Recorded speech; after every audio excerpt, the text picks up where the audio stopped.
So oak woodlands anyway are very, very important habitats in themselves, but Taynish, this place, taking the oak woodlands coupled with salt marsh that's here and the fen habitats as well, the coastal habitat, it's incredibly diverse for species. I don't know what the figure is for the number of species they found here, but it's something like, I think it's 250 different species of moss, which it's a very damp place, of course, so there's lots of mosses.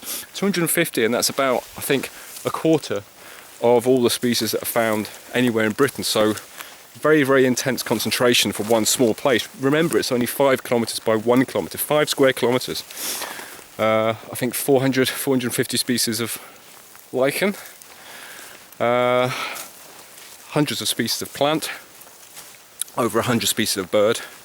There's otters, of course, on the lochs, and this is all made even more special by the fact that this is an ancient woodland.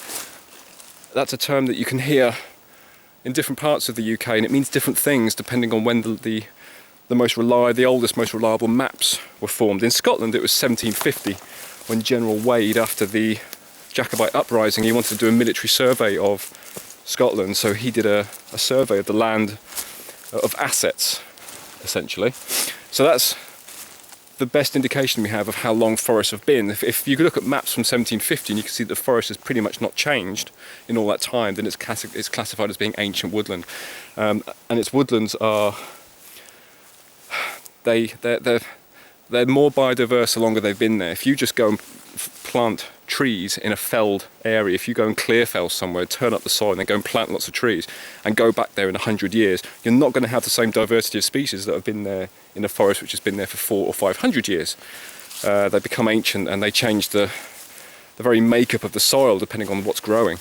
So this one's very important, but more importantly for this one, it doesn't go back just 250 years. It's actually been traced via the pollen record, I think, and other things. They know that this has been here pretty much since the ice retreated, so it's been here the best part of 7,000 years. There's been a forest here, a broadleaf forest like this.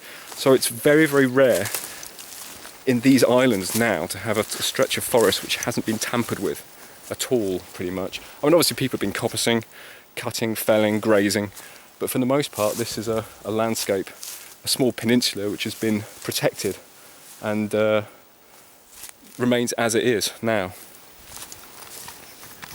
I think it really rams it home because of its size. I mean, because it is so small, and this is one of the best examples we have of these temperate forests, this Atlantic oak rainforest. This is one of the best examples we have, and yet it's so small, 5 square kilometres.